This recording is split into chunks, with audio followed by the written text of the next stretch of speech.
कहानी घरेलू हिंसा की। जब एक बेटी बनी माँ की ढाल। कोमल का मन आज बहुत परेशान था।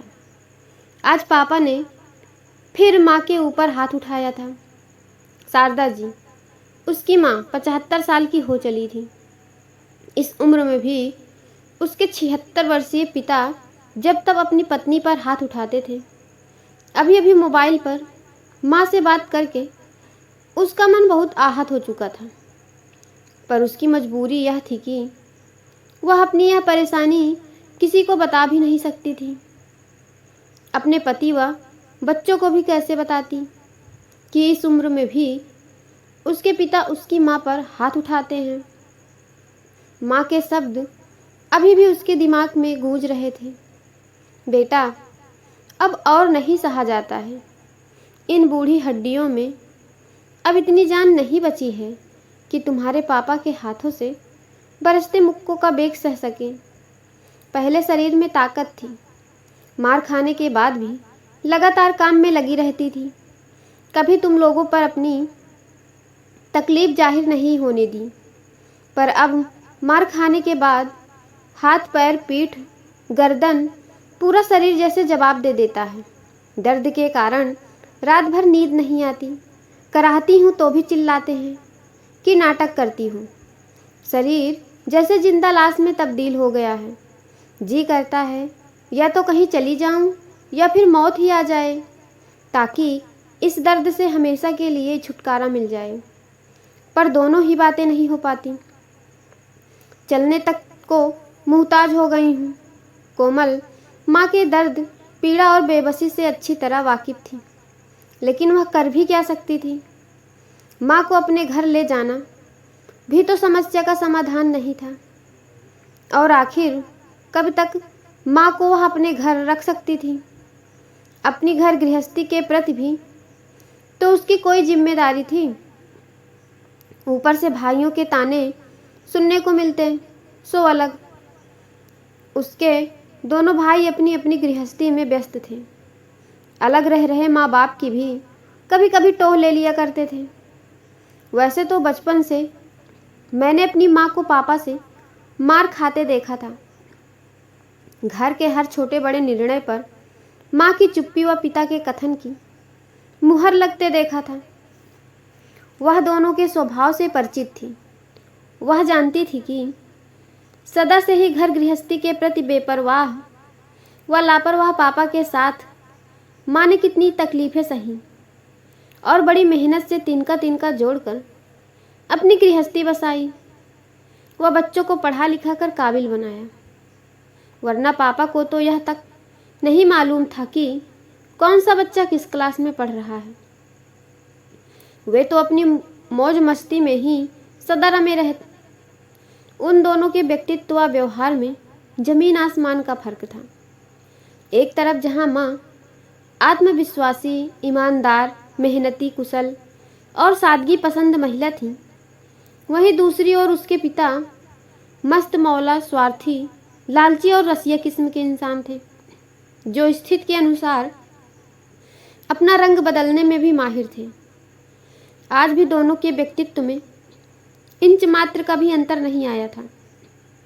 हाँ, शारीरिक रूप से अस्वस्थ व कमजोर होने के कारण माँ थोड़ी चिड़चिड़ी अवश्य हो गई थी। इसलिए अब जब भी उनके बीच लड़ाई की स्थिति बनती थी तो वे भी पापा को बुरा भला जरूर कह देती थी। यह बात पापा को कतई बर्दाश्त नहीं होती थी। आखिर सालों से वे उन होठों पर चुप्पी की मुहर देखते आए थे, सो इस बात को हजम करने में उन्हें बहुत मुश्किल होती थी कि उनकी पत्नी उनसे जवाब लड़ाती है। दोनों भाई भी यूँ तो माँ को बहुत प्यार करते थे, लेकिन उनकी आपसी लड़ाई में अक्सर पापा का ही पक्ष लिया करते थे। कोमल को मालूम था कि पिछली बार जब पापा ने माँ पर हाथ उठाया था तो माँ भी गुस्से में भी उनका हाथ पकड़कर उन्हें झिझोर दिया था और धमकी भी दी थी कि वे अब ये सब नहीं सहेंगी। तब आनन फानन में पापा ने सभी बच्चों को फ़ोन लगाकर उन्हें उनकी माँ द्वारा की गई इस हरकत के बारे में बताया था। तब छोटे भैया ने घर पहुंचकर माँ को खूब लताड़ लगाई थी और यह तक कह दिया था कि आपकी बहू आपसे 100 गुना अच्छी है, जो अपने पति से इस तरह का व्यवहार तो नहीं करती। पता नहीं, पर शायद उनकी भी पुरुषवादी सोच माँ की इस बात से आहत हो गई थी। कोमल को बहुत बुरा लगा था।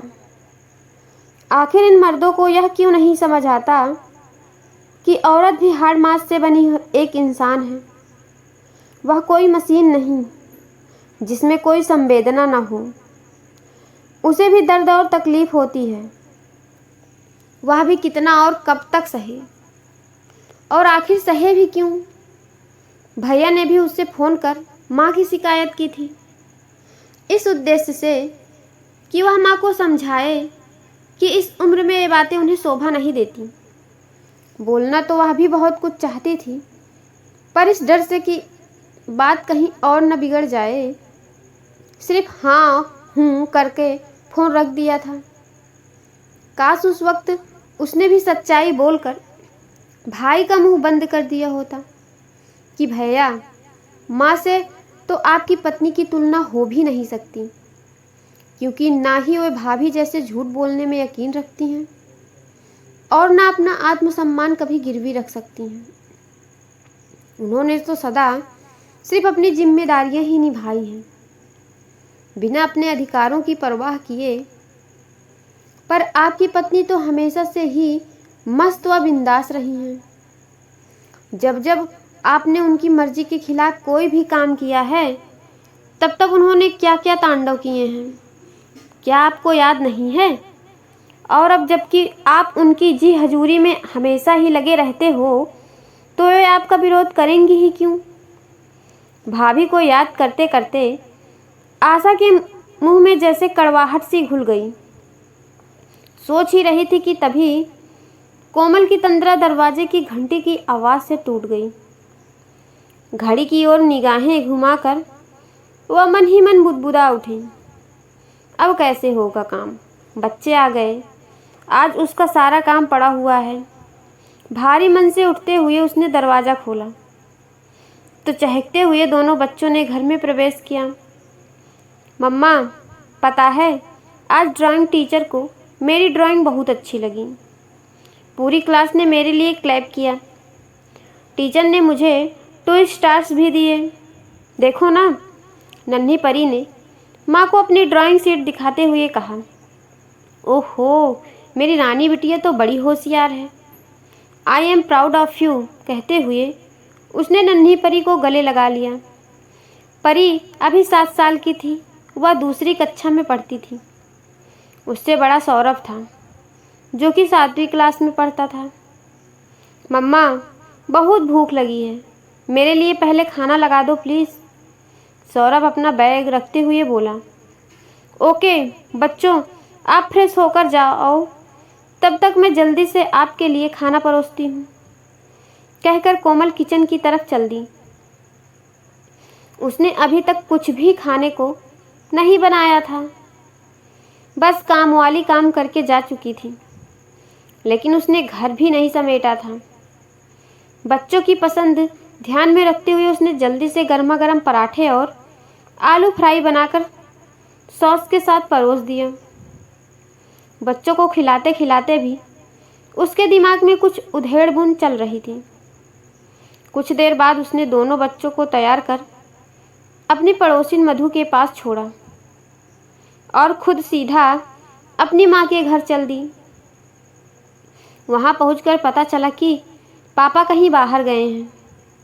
माँ की हालत देख उसकी रुलाई फूट पड़ी, पर अपने आंसुओं को जब्त कर वह बड़े ही शांत स्वर में बोली, माँ चलो, तैयार हो जाओ, हमें पुलिस स्टेशन चलना है।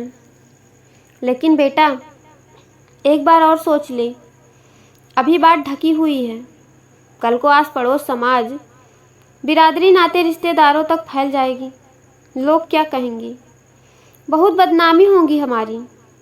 सब क्या सोचेंगे? माँ ने बोला, जिसको जो सोचना है सोच ले, मगर अब मैं आपको और जुल्म सहने नहीं दूंगी।